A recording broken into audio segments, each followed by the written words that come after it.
ಇವತ್ತಿನ ವಿಡಿಯೋದಲ್ಲಿ ಬೆಳಗಿನ ತಿಂಡಿಗೆ ಮಧ್ಯಾಹ್ನದ ಲಂಚ್ ಬಾಕ್ಸಿಗೆ ರುಚಿಯಾದ ಮೇಥಿ ಮಟರ್ ಪೂರಿ ಮತ್ತು ಅದಕ್ಕೆ ಕಾಂಬಿನೇಷನ್ ಆಗಿ ಚೆನ್ನ ಮಸಾಲನ ಯಾವ ರೀತಿ ಮಾಡೋದು ಅಂತ ತೋರಿಸ್ತಾ ಇದ್ದೀನಿ. ಟೇಸ್ಟ್ ಅಂತೂ ಅದ್ಭುತವಾಗಿರುತ್ತೆ ಕಣ್ರಿ. ಬನ್ನಿ ವಿಡಿಯೋ ನೋಡ್ಕೊಂಡು ಬರೋಣ. ಒಂದು ಮಿಕ್ಸಿ ಜಾರ್ಗೆ ನಾನು 1 ಕಪ್ಪಷ್ಟು ಹಸಿ ಬಟಾಣಿನ ಹಾಕ್ಕೊಳ್ತಾ ಇದ್ದೀನಿ. ನಂತರ 3 ಹಸಿಮೆಣಸಿನಕಾಯಿ, 1 ಈರುಳ್ಳಿನ ಈ ರೀತಿ ಕಟ್ ಮಾಡಿಕೊಂಡು ಹಾಕ್ಕೊಂಡಿದ್ದೀನಿ. ಹಾಗೆಯೇ ಇದಕ್ಕೆ 1 ಹಿಡಿಯಷ್ಟು ಮೆಂತ್ಯ ಸೊಪ್ಪನ್ನು ಹಾಕ್ಕೊಳ್ತಾ ಇದ್ದೀನಿ, ಫ್ರೆಶ್ ಆಗಿರ್ತಕ್ಕಂತಹ. ನೀವು ಇದಕ್ಕೆ ಪಾಲಕ್ ಸೊಪ್ಪನ್ನು ಕೂಡ ಹಾಕ್ಕೊಂಡು ಮಾಡ್ಕೊಳ್ಬೋದು, ಅದು ಕೂಡ ರುಚಿ ಚೆನ್ನಾಗೇ ಇರುತ್ತೆ. ಈಗ ಗ್ರೈಂಡ್ ಮಾಡಲಿಕ್ಕೆ ಎಷ್ಟು ಬೇಕೋ ಅಷ್ಟು ನೀರನ್ನು ಹಾಕ್ಕೊಂಡು ಇದನ್ನು ನಾನು ಸ್ಮೂತಾಗಿ ಗ್ರೈಂಡ್ ಮಾಡಿಕೊಂಡು ತರ್ತೀನಿ. ನೋಡಿ, ಈ ರೀತಿ ತುಂಬಾ ಸ್ಮೂತಾಗಿ ಗ್ರೈಂಡ್ ಮಾಡಿಕೊಂಡು ಇಟ್ಕೊಳ್ಬೇಕು. ಈಗ ಇದನ್ನು ನಾವು ಒಂದು ದಪ್ಪ ತಳದ ಬಾಣಲಿಗೆ ಹಾಕ್ಕೊಳ್ಬೇಕಾಗುತ್ತೆ. ಈಗ ಈ ಮಸಾಲೆನೆಲ್ಲ ಒಂದು ಬಾಣಲಿಗೆ ಹಾಕಿದ ನಂತರ ಮಿಕ್ಸಿ ಜಾರ್ನೆಲ್ಲ ತೊಳೆದ್ಬಿಟ್ಟು ನೀರನ್ನ ಹಾಕ್ಕೊಳ್ಬೇಕು. ನಮಗೆ ಪೂರಿ ಎಷ್ಟು ಬೇಕಾಗುತ್ತೆ ನೋಡಿ ಅಷ್ಟನ್ನು ನಾವು ನೋಡಿಕೊಂಡು ನೀರನ್ನ ಹಾಕ್ಕೊಳ್ಬೇಕು. ತುಂಬ ಜಾಸ್ತಿ ನೀರನ್ನ ಹಾಕ್ಕೊಳ್ಳಿಕ್ಕೆ ಹೋಗಬೇಡಿ. ನೀರನ್ನು ಹಾಕಿದ ನಂತರ ಇದಕ್ಕೆ ಮಸಾಲೆಗಳನ್ನ ಸೇರಿಸ್ಕೊಳ್ಬೇಕು. ಈಗ ಅರ್ಧ ಸ್ಪೂನಷ್ಟು ಶುಂಠಿ ಬೆಳ್ಳುಳ್ಳಿ ಪೇಸ್ಟು, ಅರ್ಧ ಸ್ಪೂನಷ್ಟು ಚಿಲ್ಲಿ ಫ್ಲೇಕ್ಸು, ಅರ್ಧ ಸ್ಪೂನಷ್ಟು ಜೀರಿಗೆ ಪುಡಿ, 1/4 ಸ್ಪೂನಷ್ಟು ಕಾಳು ಮೆಣಸಿನ ಪುಡಿ, 1/4 ಸ್ಪೂನಷ್ಟು ಧನಿಯಾ ಪುಡಿ, ಹಾಗೆ ರುಚಿಗೆ ಎಷ್ಟು ಬೇಕೋ ಅಷ್ಟು ಉಪ್ಪನ್ನು ಹಾಕಿ ಚೆನ್ನಾಗಿ ಒಂದು ಸತಿ ಮಿಕ್ಸ್ ಮಾಡಿಕೊಳ್ಬೇಕು. ಈ ರೀತಿಯಾಗಿ ಒಂದು ಸತಿ ಚೆನ್ನಾಗಿ ಮಿಕ್ಸ್ ಮಾಡಿದ ನಂತರ ಮೀಡಿಯಮ್ ಫ್ಲೇಮ್ ಇಟ್ಕೊಂಡು ಇದನ್ನು ಒಂದು 2 ಕುದಿ ಕುದಿಸ್ಕೊಳ್ಬೇಕು. ನೋಡಿ, ಇವಾಗ ಅದು ಚೆನ್ನಾಗಿ ಕುದಿಲಿಕ್ಕೆ ಸ್ಟಾರ್ಟ್ ಆಗಿದೆ. ಈ ರೀತಿ ಒಂದು 2 ಕುದಿ ಕುದಿಸಿದ ನಂತರ ಇದಕ್ಕೆ ನಾವು ರವೆನ ಸೇರಿಸ್ಕೊಳ್ಬೇಕಾಗತ್ತೆ. ಇಲ್ಲಿ ನಾನು ಚಿರೋಟಿ ರವೆನ ಉಪಯೋಗಿಸ್ತಾ ಇದ್ದೀನಿ. ನೀವು ಮಾಮೂಲಿ ಬಾಂಬೆ ರವೆ ಇರುತ್ತೆ ನೋಡಿ, ಉಪ್ಪಿಟ್ಟು ರವೆ, ಅದನ್ನು ಕೂಡ ಉಪಯೋಗಿಸ್ಕೊಂಡು ಮಾಡ್ಕೊಳ್ಬೋದು. ಈಗ ಇದು ಚೆನ್ನಾಗಿ ಕುದೀತಾ ಇರೋ ಹಂತದಲ್ಲಿ ಉರಿನ ಲೋ ಫ್ಲೇಮಲ್ಲೇ ಇಟ್ಕೊಂಡು ರವೆನ ಸ್ವಲ್ಪ ಸ್ವಲ್ಪ ಹಾಕ್ತಾ ಈ ರೀತಿ ಮಿಕ್ಸ್ ಮಾಡಿಕೊಳ್ಬೇಕು. ಈ ರೀತಿ ಮಿಕ್ಸ್ ಮಾಡೋದ್ರಿಂದ ಗಂಟು ಇರೋದಿಲ್ಲ. ಹಾಗಾಗಿ ನಾವು ಸ್ವಲ್ಪ ಸ್ವಲ್ಪನೇ ರವೆನ ಹಾಕ್ಕೊಳ್ತಾ ಈ ರೀತಿ ಮಿಕ್ಸ್ ಮಾಡ್ಕೊಳ್ತಾ ಅದು ಗಂಟನ್ನೆಲ್ಲ ಒಡ್ಕೊಳ್ಬೇಕು. ನಾವು ನೋಡಿಕೊಂಡು ರವೆನ ಹಾಕ್ಕೊಳ್ಬೇಕಾಗತ್ತೆ. ಒಂದೇ ಸಲಕ್ಕೆ ರವೆನ ಹಾಕ್ಕೊಂಡ್ರೆ ಅಳತೆ ಸರಿಯಾಗಿ ಗೊತ್ತಾಗೋದಿಲ್ಲ. ಹಾಗಾಗಿ ಸ್ವಲ್ಪ ಸ್ವಲ್ಪನೇ ಈ ರೀತಿ ಮಿಕ್ಸ್ ಮಾಡ್ಕೊಳ್ತಾ ರವೆನ ಹಾಕ್ಕೊಂಡು ಅದು ಸ್ವಲ್ಪ ಗಟ್ಟಿಯಾಗಿ ಬರ್ತಾ ಇದೆ, ಕರೆಕ್ಟಾಗಿ ಕನ್ಸಿಸ್ಟೆನ್ಸಿಗೆ ಆಗ್ತಾಯಿದೆ ಅನ್ನೋ ಹಂತಕ್ಕೆ ನಾವು ಮಾಡ್ಕೊಳ್ಬೇಕು. ಉಪ್ಪಿಟ್ಟಿನ ಮಾಡ್ಕೊತೀವಿ ನೋಡಿ, ಆ ರೀತಿ ಅಳತೆನಲ್ಲಿ ನಾವು ಮಾಡ್ಕೊಳ್ಬೇಕು. ಈಗ ಅದನ್ನು ಗಂಟಿಲ್ದೇ ಇರೋ ರೀತಿ ಚೆನ್ನಾಗಿ ಅದನ್ನು ಮಿಕ್ಸ್ ಮಾಡಿಕೊಂಡು ಸ್ವಲ್ಪ ಗಟ್ಟಿ ಹಂತಕ್ಕೆ ಬರೋ ಹಂತದಲ್ಲಿ ನಾನು ಇದಕ್ಕೆ 1 ಸ್ಪೂನಷ್ಟು ಎಣ್ಣೆನ ಹಾಕ್ಕೊಳ್ತಾ ಇದ್ದೀನಿ. ಎಣ್ಣೆನ ಹಾಕಿದ ನಂತರ ಚೆನ್ನಾಗಿ ಈ ರೀತಿ ಮಿಕ್ಸ್ ಮಾಡ್ಕೊಳ್ತಾನೆ ಅದನ್ನು ಬೇಯಿಸ್ಕೊಳ್ಬೇಕು. ಮತ್ತು ಅದರಲ್ಲಿ ಗಂಟು ಕೂಡ ಇರಬಾರ್ದು. ಈ ರೀತಿ ಮಿಕ್ಸ್ ಮಾಡ್ಕೊಳ್ತಾನೆ ಅದನ್ನು ಬೇಯಿಸ್ಕೊಳ್ಬೇಕಾಗತ್ತೆ. ನೋಡಿ, ಇವಾಗ ಬೇಯಿಸ್ತಾ ಅದು ಗಟ್ಟಿ ಹಂತಕ್ಕೆ ಬಂದಿದೆ. ಈಗ ಇದನ್ನು ಒಂದು ಸತಿ ಚೆಕ್ ಮಾಡ್ಕೊಳ್ಬೇಕು. ಈಗ ನಾನಿಲ್ಲಿ ಒದ್ದೆ ಕೈನ ಮಾಡಿಕೊಂಡು ಚೆಕ್ ಮಾಡ್ತಾ ಇದ್ದೀನಿ. ಕೈಗೆ ಸ್ವಲ್ಪನೂ ಅಂಟ್ತಾ ಇಲ್ಲ. ಈಗ ನಾವು ಗ್ಯಾಸ್ನ ಆಫ್ ಮಾಡಿ ಮುಚ್ಚಳನ ಮುಚ್ಚಿ ಒಂದು 10ರಿಂದ 15 ನಿಮಿಷಗಳ ಕಾಲ ಅದನ್ನು ಚೆನ್ನಾಗಿ ಹೊಂದ್ಕೊಳ್ಳೋ ರೀತಿ ಬಿಡಬೇಕು ಹರಳೋಕ್ಕೆ. ಈಗ ಅದೊಂದು 10ರಿಂದ 15 ನಿಮಿಷದ ನಂತರ ಸ್ವಲ್ಪ ಅದು ತಣ್ಣಗಾಗಿರುತ್ತೆ. ಆ ಹಂತದಲ್ಲಿ ಅದಕ್ಕೆ ನಾನು ಗೋಧಿ ಹಿಟ್ಟನ್ನು ಹಾಕ್ಕೊಳ್ತಾ ಇದ್ದೀನಿ. ಈಗ ಅದಕ್ಕೆ ಸ್ವಲ್ಪನೇ ಗೋಧಿ ಹಿಟ್ಟನ್ನು ಹಾಕ್ಕೊಂಡು ಚೆನ್ನಾಗಿ ಈ ರೀತಿ ಮಿಕ್ಸ್ ಮಾಡಿಕೊಳ್ಬೇಕು. ನೀವು ಯಾವುದೇ ಕಾರಣಕ್ಕೂ ಇದಕ್ಕೆ ನೀರನ್ನು ಸೇರಿಸ್ಕೊಳ್ಳಿಕ್ಕೆ ಹೋಗಬೇಡಿ.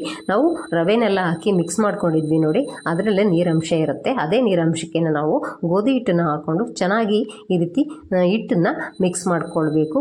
ಈಗ ಅದಕ್ಕೆ 1 ಸ್ಪೂನಷ್ಟು ಎಣ್ಣೆನ ಹಾಕ್ಕೊಂಡು ಚೆನ್ನಾಗಿ ಈ ರೀತಿ ನಾದ್ಕೊಳ್ತಾ ಇದ್ದೀನಿ. ನಾವು ಈ ರೀತಿ ನಾದ್ಕೊಳ್ಳೋದ್ರಿಂದ ಪೂರಿ ತುಂಬಾ ಚೆನ್ನಾಗಿ ಬರುತ್ತೆ. ಈಗ ಅದಕ್ಕೆ ಮತ್ತೆ ಮೇಲೆ ಒಂದು ಅರ್ಧ ಸ್ಪೂನಷ್ಟು ಎಣ್ಣೆನ ಹಾಕಿ ಅದು ಹಿಟ್ಟು ಒಣಗದೇ ಇರೋ ರೀತಿ ನಾನು ಈ ರೀತಿ ಹಾಕಿಬಿಟ್ಟು ಮುಚ್ಚಿ ಇಡ್ತಾ ಇದ್ದೀನಿ. ಈಗ ಇದನ್ನು ಒಂದು 10ರಿಂದ 15 ನಿಮಿಷಗಳ ಕಾಲ ಮುಚ್ಚಿಬಿಟ್ಟು ಇಟ್ಬಿಡೋಣ. ಈಗ ಇದಕ್ಕೆ ಒಂದು ಸೂಪರ್ ಆಗಿರ್ತಕ್ಕಂತಹ ಕಾಬೂಲ್ ಕಡಲೆಯಿಂದ ಒಂದು ಪಲ್ಯನ ಮಾಡ್ಕೊಳ್ಬೇಕು, ಅಂದರೆ ಕರಿನ ಮಾಡ್ಕೊಳ್ಬೇಕು. ಅದಕ್ಕೆ ನಾನಿಲ್ಲಿ ಒಂದು ಮಿಕ್ಸಿ ಜಾರ್ಗೆ 2 ಟೊಮೆಟೊನ ಈ ರೀತಿ ಕಟ್ ಮಾಡಿಕೊಂಡು ಅದನ್ನು ಪ್ಯೂರಿ ಮಾಡಿಕೊಂಡು ತಂದಿದ್ದೀನಿ. ಈಗ ಇದನ್ನು ಸೈಡಿಗೆ ಎತ್ತಿಟ್ಕೊಳ್ಳೋಣ. ಇಲ್ಲಿ ಒಂದು ಕುಕ್ಕರ್ ಇಟ್ಕೊಂಡು ಅದಕ್ಕೆ ಒಂದು 2 ಟೇಬಲ್ ಸ್ಪೂನಷ್ಟು ಎಣ್ಣೆನ ಹಾಕ್ಕೊಳ್ತಾ ಇದ್ದೀನಿ. ಎಣ್ಣೆ ಸ್ವಲ್ಪ ಬಿಸಿ ಆಗ್ತಿದ್ದಾಗೆ ಅರ್ಧ ಸ್ಪೂನಷ್ಟು ಸಾಸಿವೆ, ಅರ್ಧ ಸ್ಪೂನಷ್ಟು ಜೀರಿಗೆ, 2 ಲವಂಗ, ಅರ್ಧ ಇಂಚಷ್ಟು ಚಕ್ಕೆ, 1 ಪಲಾವ್ ಎಲೆ, ಹಾಗೆ 2 ಒಣಮೆಣಸಿನ್ಕಾಯಿನ ಈ ರೀತಿ ಮುರಿದು ಹಾಕ್ಕೊಳ್ತಾ ಇದ್ದೀನಿ. ಹಾಗೆ ಸ್ವಲ್ಪ ಕರಿಬೇವಿನ ಸೊಪ್ಪನ್ನು ಕೂಡ ಹಾಕಿ ಚೆನ್ನಾಗಿ ಇದನ್ನು ಮಿಕ್ಸ್ ಮಾಡ್ಕೊಳ್ತಾ ಫ್ರೈ ಮಾಡ್ಕೊಳ್ಬೇಕು. ಇವೆಲ್ಲವೂ ಕೂಡ ಸ್ವಲ್ಪ ಹಸಿ ವಾಸನೆ ಹೋಗೋವರೆಗೂ ನಾವು ಫ್ರೈ ಮಾಡ್ಕೊಳ್ಬೇಕಾಗುತ್ತೆ. ಈಗ ನೋಡಿ ಚೆನ್ನಾಗಿ ಇದೆಲ್ಲವೂ ಕೂಡ ಫ್ರೈ ಆಗಿದೆ. ಈಗ ಇದಕ್ಕೆ ನಾನು ಕಟ್ ಮಾಡಿರ್ತಕ್ಕಂತಹ ಒಂದು ಈರುಳ್ಳಿನ ಹಾಕ್ಕೊಳ್ತಾ ಇದ್ದೀನಿ. ಈರುಳ್ಳಿನ ಹಾಕಿದ ನಂತರ ಚೆನ್ನಾಗಿ ಈ ರೀತಿ ಮಿಕ್ಸ್ ಮಾಡ್ಕೊಳ್ತಾ ಈರುಳ್ಳಿ ಸಾಫ್ಟ್ ಆಗೋವರೆಗೂ ಫ್ರೈ ಮಾಡ್ಕೊಳ್ಬೇಕು. ಈಗ ನೋಡಿ ಈರುಳ್ಳಿ ಎಲ್ಲ ಚೆನ್ನಾಗಿ ಸಾಫ್ಟ್ ಆಗಿದೆ. ಈಗ ಅದಕ್ಕೆ ಅರ್ಧ ಸ್ಪೂನಷ್ಟು ಶುಂಠಿ ಬೆಳ್ಳುಳ್ಳಿ ಪೇಸ್ಟ್ನ ಹಾಕ್ಕೊಳ್ತಾ ಇದ್ದೀನಿ. ಶುಂಠಿ ಬೆಳ್ಳುಳ್ಳಿ ಪೇಸ್ಟ್ನ ಹಾಕಿದ ನಂತರ ಉರಿನ ಲೋ ಫ್ಲೇಮಲ್ಲೇ ಇಟ್ಕೊಂಡು ನಾವು ಚೆನ್ನಾಗಿ ಈ ರೀತಿ ಮಿಕ್ಸ್ ಮಾಡ್ಕೊಳ್ತಾನೆ ಅದನ್ನು ಫ್ರೈ ಮಾಡ್ಕೊಳ್ಬೇಕು. ಶುಂಠಿ ಬೆಳ್ಳುಳ್ಳಿ ಹಸಿ ವಾಸನೆ ಹೋಗೋವರೆಗೂ ನಾವು ಫ್ರೈ ಮಾಡ್ಕೊಳ್ಬೇಕಾಗತ್ತೆ. ಈಗ ನೋಡಿ ಶುಂಠಿ ಬೆಳ್ಳುಳ್ಳಿ ಎಲ್ಲ ಚೆನ್ನಾಗಿ ಬೆಂದು ಹಸಿ ವಾಸನೆ ಎಲ್ಲ ಹೋಗಿದೆ. ಈಗ ಅದಕ್ಕೆ ಪ್ಯೂರಿ ಮಾಡಿ ಇಟ್ಕೊಂಡಿದ್ದೆ ನೋಡಿ ಟೊಮೆಟೊ, ಅದನ್ನು ಹಾಕ್ಕೊಳ್ತಾ ಇದ್ದೀನಿ. ಟೊಮೆಟೊ ಪ್ಯೂರಿನ ಹಾಕಿದ ನಂತರ ಈ ರೀತಿ ಮಿಕ್ಸ್ ಮಾಡ್ಕೊಳ್ತಾನೆ ಲೋ ಟು ಮೀಡಿಯಮ್ ಫ್ಲೇಮಲ್ಲಿ ಇದನ್ನು ಬೇಯಿಸ್ಕೊಳ್ಬೇಕು. ಇದರಲ್ಲಿರ್ತಕ್ಕಂತಹ ನೀರಂಶ ಹೋಗಿ ಹಸಿ ವಾಸನೆ ಎಲ್ಲ ಹೋಗಿ ಸ್ವಲ್ಪ ಗಟ್ಟಿ ಹಂತಕ್ಕೆ ಬರಬೇಕು. ಅಲ್ಲಿವರೆಗೂ ನಾವು ಈ ರೀತಿ ಮಿಕ್ಸ್ ಮಾಡ್ಕೊಳ್ತಾನೆ ಅದನ್ನು ಬೇಯಿಸ್ಕೊಳ್ಬೇಕು. ಈಗ ನೋಡಿ ಅದು ಚೆನ್ನಾಗಿ ಬೆಂದು ಎಣ್ಣೆನ ಬಿಡ್ತಾ ಇದೆ. ಈ ಹಂತದಲ್ಲಿ ಅದಕ್ಕೆ ಮಸಾಲೆಗಳನ್ನ ಸೇರಿಸ್ಕೊಳ್ಬೇಕು. ಇಲ್ಲಿ ಒಂದು 3/4 ಸ್ಪೂನಷ್ಟು ಧನಿಯಾ ಪುಡಿ, 3/4 ಸ್ಪೂನಷ್ಟು ಖಾರದ ಪುಡಿ, ಹಾಗೆ ಅರ್ಧ ಸ್ಪೂನಷ್ಟು ಜೀರಿಗೆ ಪುಡಿ, ಹಾಗೆ 1/4 ಸ್ಪೂನಷ್ಟು ಅರಿಶಿನ ಪುಡಿ, ಸ್ವಲ್ಪ ಕಸ್ತೂರಿ ಮೇಥಿನ ಹಾಕ್ಕೊಳ್ತಾ ಇದ್ದೀನಿ.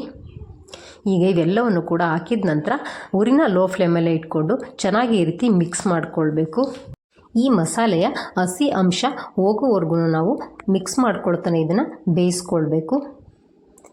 ಸುಮಾರಾಗಿ ಒಂದು 30 ಸೆಕೆಂಡಿಂದ 1 ನಿಮಿಷದಲ್ಲಿ ಇದು ಹಸಿ ವಾಸನೆ ಎಲ್ಲ ಹೋಗುತ್ತೆ ಮಸಾಲೆದು. ಈಗ ಇಷ್ಟು ಬೆಂದ ನಂತರ ನಾನು ಇದಕ್ಕೆ ಕಾಬೂಲ್ ಕಡಲೆನ ರಾತ್ರಿ ಇಡೀ ನೆನೆಸಿ ಇಟ್ಕೊಂಡಿದ್ದೆ, ಅದನ್ನು ಸೇರಿಸಿದ್ದೀನಿ. ನಂತರ ಅದಕ್ಕೆ ಒಂದು ಆಲೂಗೆಡ್ಡೆನ ಕಟ್ ಮಾಡಿ ಹಾಕ್ಕೊಂಡಿದ್ದೀನಿ ಮತ್ತು ಮಿಕ್ಸ್ ಮಾಡಿದ್ದೀನಿ. ಆ ವಿಡಿಯೋ ಸ್ಕಿಪ್ ಆಗಿದೆ, ಕ್ಷಮಿಸಿ. ಈಗ ಇದಕ್ಕೆ ನಾನು ಟೊಮೆಟೊ ಪ್ಯೂರಿನ ಮಾಡ್ಕೊಂಡಿದ್ದೆ ನೋಡಿ, ಆ ಬಟ್ಲನ್ನು ತೊಳೆದ್ಬಿಟ್ಟು ನೀರನ್ನ ಹಾಕ್ಕೊಳ್ತಾ ಇದ್ದೀನಿ. ಈಗ ಅದಕ್ಕೆ 1 ಗ್ಲಾಸಷ್ಟು ನೀರನ್ನು ಕೂಡ ಹಾಕಿದ್ದೀನಿ. ನಿಮ್ಮ ಗ್ರೇವಿಗೆ ತಕ್ಕಂತೆ ಎಷ್ಟು ಬೇಕೋ ಅಷ್ಟು ನೀರನ್ನು ನೀವು ಹಾಕ್ಕೊಳ್ಬೋದು. ನಂತರ ರುಚಿಗೆ ಎಷ್ಟು ಬೇಕೋ ಅಷ್ಟು ಉಪ್ಪನ್ನು ಹಾಕಿ ಇದು ಸ್ವಲ್ಪ ಗಟ್ಟಿಯಾಗಲಿಕ್ಕೆ ನಾನು 2 ಸ್ಪೂನಷ್ಟು ಹೆಸರುಬೇಳೆನ ಹಾಕ್ಕೊಳ್ತಾ ಇದ್ದೀನಿ. ನೀವು ಬೇಡ ಅಂದರೆ ಹೆಸರು ಬೇಳೆನ ಸ್ಕಿಪ್ ಕೂಡ ಮಾಡ್ಕೊಳ್ಬೋದು. ಹೆಸರು ಬೇಳೆನ ಹಾಕೋದ್ರಿಂದ ಟೇಸ್ಟು ಕೂಡ ಚೆನ್ನಾಗಿರುತ್ತೆ ಮತ್ತು ಗ್ರೇವಿ ಕೂಡ ಸ್ವಲ್ಪ ಗಟ್ಟಿಯಾಗುತ್ತೆ. ಹಾಗಾಗಿ ನಾನು 2 ಸ್ಪೂನಷ್ಟು ಹೆಸರು ಬೇಳೆನ ಹಾಕಿ ಮಿಕ್ಸ್ ಮಾಡ್ಕೊಂಡಿದ್ದೀನಿ. ನಂತರ ಅದಕ್ಕೆ ಸ್ವಲ್ಪ ಮೆಂತ್ಯ ಸೊಪ್ಪನ್ನ ಈ ರೀತಿ ಕಟ್ ಮಾಡಿಕೊಂಡು ಹಾಕ್ಕೊಳ್ತಾ ಇದ್ದೀನಿ. ನಾವು ಈ ರೀತಿ ಫ್ರೆಶ್ ಆಗಿರತಕ್ಕಂತಹ ಮೆಂತ್ಯ ಸೊಪ್ಪನ್ನ ಸ್ವಲ್ಪ ಪ್ರಮಾಣದಲ್ಲಿ ಹಾಕೋದ್ರಿಂದ ನಾವು ಮಾಡ್ತಕ್ಕಂತಹ ಗ್ರೇವಿ ತುಂಬಾ ರುಚಿಯಾಗಿರುತ್ತೆ. ಈಗ ಅದನ್ನು ಮಿಕ್ಸ್ ಮಾಡಿಬಿಟ್ಟು ಮುಚ್ಚಳನ ಮುಚ್ಚಿ ಒಂದು 4ರಿಂದ 5 ವಿಸಿಲು ಕೂಗಿಸ್ಕೊಳ್ತೀನಿ. ಈಗ ನೋಡಿ ಮುಚ್ಚಳನ ತೆಗೆದಿದ್ದೀನಿ. ಎಷ್ಟು ಕಲರ್ಫುಲ್ಲಾಗಿ ಎಷ್ಟು ಚೆನ್ನಾಗಿ ನಾವು ಮಾಡಿರ್ತಕ್ಕಂತಹ ಗ್ರೇವಿ ಬಂದಿದೆ ಅಂತ ನೋಡಿ. ಟೇಸ್ಟು ಕೂಡ ಅಷ್ಟೇ ಚೆನ್ನಾಗಿದೆ. ಈಗ ಗ್ಯಾಸ್ನ ಆನ್ ಮಾಡಿ ಒಲೆ ಮೇಲೆ ಇಟ್ಟು ಅದಕ್ಕೆ ಕಟ್ ಮಾಡಿರ್ತಕ್ಕಂತಹ ಸ್ವಲ್ಪ ಕೊತ್ತಂಬರಿ ಸೊಪ್ಪನ್ನ ಹಾಕ್ಕೊಂಡಿದ್ದೀನಿ. ಕೊತ್ತಂಬರಿ ಸೊಪ್ಪನ್ನ ಹಾಕಿದ ನಂತರ ಚೆನ್ನಾಗಿ ಈ ರೀತಿ ಮಿಕ್ಸ್ ಮಾಡ್ಕೊಳ್ತಾ ಇದನ್ನು ಕುದಿಸ್ಕೊಳ್ಬೇಕು. ಸುಮಾರಾಗಿ ನಾವು 1 ಕುದಿ ಕುದಿಸ್ಕೊಂಡ್ರೆ ಸಾಕಾಗುತ್ತೆ. ನೋಡಿ ಎಷ್ಟು ಕರೆಕ್ಟಾಗಿ ಗ್ರೇವಿ ಬಂದಿದೆ ಅಂತ. ಈ ಕನ್ಸಿಸ್ಟೆನ್ಸಿನಲ್ಲಿ ಇದ್ದರೆ ನಾವು ಪೂರಿ ಜೊತೆ ತಿನ್ನಲಿಕ್ಕೆ ತುಂಬಾ ಟೇಸ್ಟಿಯಾಗಿರುತ್ತೆ. ನೋಡಿ ಇವಾಗ 1 ಕುದಿ ಬಂದಿದೆ. ಈಗ ಒಂದು ಸತಿ ಮಿಕ್ಸ್ ಮಾಡಿಕೊಂಡು ಗ್ಯಾಸ್ನ ಆಫ್ ಮಾಡಿಕೊಂಡ್ರೆ ಸಖತ್ ಟೇಸ್ಟಿಯಾದ ಕಾಬೂಲ್ ಕಡಲೆಯಿಂದ ಮಾಡಿದ ಕರಿ ರೆಡಿಯಾಗುತ್ತೆ. ಈಗ ಇದಕ್ಕೆ ಕಾಂಬಿನೇಷನ್ ಆಗಿ ಪೂರಿನ ಮಾಡಿಕೊಳ್ಳೋಣ. ಈಗ ಸುಮಾರಾಗಿ ಒಂದು 15ರಿಂದ 20 ನಿಮಿಷ ಆಗಿದೆ. ಹಿಟ್ಟು ಕೂಡ ಚೆನ್ನಾಗಿ ನೆನ್ಕೊಂಡಿದೆ. ಈಗ ನೋಡಿ ಅದು ಎಷ್ಟು ಸಾಫ್ಟ್ ಆಗಿದೆ ಅಂತ ನಾನು ನಿಮಗೆ ತೋರಿಸ್ತಾ ಇದ್ದೀನಿ. ಈ ರೀತಿ ಹಿಟ್ಟು ಇರಬೇಕು. ಈಗ ನಾವು ಪೂರಿನ ಲಟ್ಟಿಸ್ಕೊಳ್ಬೇಕು. ನಾನಿಲ್ಲಿ ಒಂದು ಮಣೆನ ಇಟ್ಕೊಂಡು ಹಿಟ್ಟನ್ನು ಒಂದು ಸತಿ ಚೆನ್ನಾಗಿ ಈ ರೀತಿ ನಾದ್ಕೊಳ್ತಾ ಇದ್ದೀನಿ. ನಾದ್ಕೊಂಡು ಈ ರೀತಿ ಮಾಡಿಕೊಂಡು ಕೆಳಗಡೆ ಸ್ವಲ್ಪ ಗೋಧಿ ಹಿಟ್ಟನ್ನು ಹಾಕಿ ಅದನ್ನು ಪೂರಿನ ಲಟ್ಟಿಸ್ಕೊಳ್ಬೇಕು ಈ ರೀತಿಯಾಗಿ. ಇದುವರೆಗೂ ವಿಡಿಯೋ ನೋಡಿದರೆ ರೆಸಿಪಿ ಇಷ್ಟ ಆದರೆ ಒಂದು ಲೈಕ್ ಕೊಡೋದನ್ನು ಮರಿಬೇಡಿ. ಹಾಗೆ ಸಬ್ಸ್ಕ್ರೈಬ್ ಕೂಡ ಮಾಡ್ಕೊಳ್ಳಿ. ಬೆಲ್ ಐಕಾನ್ನ ಒತ್ತಿ ಆಲ್ ಆಪ್ಷನ್ನ ಸೆಲೆಕ್ಟ್ ಮಾಡ್ಕೊಳ್ಳಿ. ಆಗ ನಾವು ಆಗ್ತಕ್ಕಂತಹ ಎಲ್ಲ ರೆಸಿಪಿಗಳನ್ನ ನೀವೇ ಮೊದಲು ನೋಡ್ಬೋದು. ಈ ರೀತಿ ಚೆನ್ನಾಗಿ ಲಟ್ಸಿದ ನಂತರ ಅದಕ್ಕೆ ಸ್ವಲ್ಪ ಮೇಲೆ ಎಳ್ಳನ್ನು ಹಾಕ್ಕೊಳ್ಬೇಕು. ಈಗ ಮೇಲೆ ನಾನು ಸ್ವಲ್ಪ ಎಳ್ಳನ್ನು ಹಾಕ್ಕೊಳ್ತಾ ಇದ್ದೀನಿ. ಈ ರೀತಿ ಎಳ್ಳನ್ನು ಹಾಕಿ ಮೇಲೇ ಈ ರೀತಿ ಲೈಟಾಗಿ ಅದನ್ನು ಸ್ವಲ್ಪ ಪ್ರೆಸ್ ಮಾಡಿಕೊಳ್ಬೇಕು. ಈಗ ನೋಡಿ ನಮಗೆ ಶೇಪ್ ಏನಾದರೂ ರೌಂಡ್ ಶೇಪಲ್ಲಿ ಬೇಕು ಅಂತ ಅನ್ನೋದಾದರೆ ನಾನು ಈ ರೀತಿ ಒಂದು ಕಟರ್ ಸಹಾಯದಿಂದ ಕಟ್ ಮಾಡ್ಕೊಳ್ತಾ ಇದ್ದೀನಿ. ನೀವು ಹಾಗೆ ಬೇಕು ಅಂದರೂ ಹಾಗೆ ಕೂಡ ಮಾಡ್ಕೊಳ್ಬೋದು. ಇಲ್ಲ ನಮಗೆ ಶೇಪು ನೀಟಾಗಿ ರೌಂಡ್ ಶೇಪ್ ಇರಬೇಕು ಅಂದರೆ ಈ ರೀತಿ ಕಟ್ ಮಾಡ್ಕೊಳ್ಬೋದು. ನಾನಿವಾಗ ಲಟ್ಸಿರೋದನ್ನ ತೋರಿಸ್ತಾ ಇದ್ದೀನಿ ನೋಡಿ. ಇಷ್ಟು ತಿಕ್ನೆಸ್ಸು ಇರಬೇಕು. ತುಂಬಾ ತೆಳುವಾಗೂ ಅದನ್ನು ಲಟ್ಟಿಸ್ಕೊಳ್ಬಾರ್ದು, ತುಂಬ ಮಂದವಾಗೂ ಕೂಡ ಲಟ್ಟಿಸ್ಕೊಳ್ಬಾರ್ದು. ಈ ಹಂತದಲ್ಲಿ ಅದನ್ನು ಲಟ್ಟಿಸ್ಕೊಳ್ಬೇಕು. ಈಗ ಎಲ್ಲ ಪೂರಿಗಳನ್ನು ನಾನು ಲಟ್ಟಿಸಿ ಒಂದು ಪಾತ್ರೆಗೆ ಹಾಕಿಟ್ಕೊಂಡಿದ್ದೀನಿ. ಈಗ ಇಲ್ಲಿ ಎಣ್ಣೆನ ಬಿಸಿ ಮಾಡಲಿಕ್ಕೆ ಇಟ್ಟಿದ್ದೆ. ಎಣ್ಣೆ ಕೂಡ ಚೆನ್ನಾಗಿ ಬಿಸಿಯಾಗಿದೆ. ಈ ಊರಿನ ಲೋ ಟು ಮೀಡಿಯಮ್ ಫ್ಲೇಮ್ ಇಟ್ಕೊಂಡು ಲಟ್ಟಿಸಿ ಇಟ್ಕೊಂಡಿರೋ ಪೂರಿನ ಹಾಕ್ಕೊಂಡಿದ್ದೀನಿ. ಪೂರಿನ ಹಾಕಿ ಒಂದು 10 ಸೆಕೆಂಡು ಹಾಗೆ ಬಿಟ್ಟು ನಂತರ ನಾವು ಈ ರೀತಿ ಅದನ್ನು ಪ್ರೆಸ್ ಮಾಡಿಕೊಂಡ್ರೆ ಪೂರಿ ತುಂಬಾ ಚೆನ್ನಾಗಿ ಈ ರೀತಿ ಉಬ್ಬಿ ಬರುತ್ತೆ. ನೋಡಿ ಯಾವ ರೀತಿ ಕಾಣಿಸ್ತಾ ಇದೆ ಅಂತ.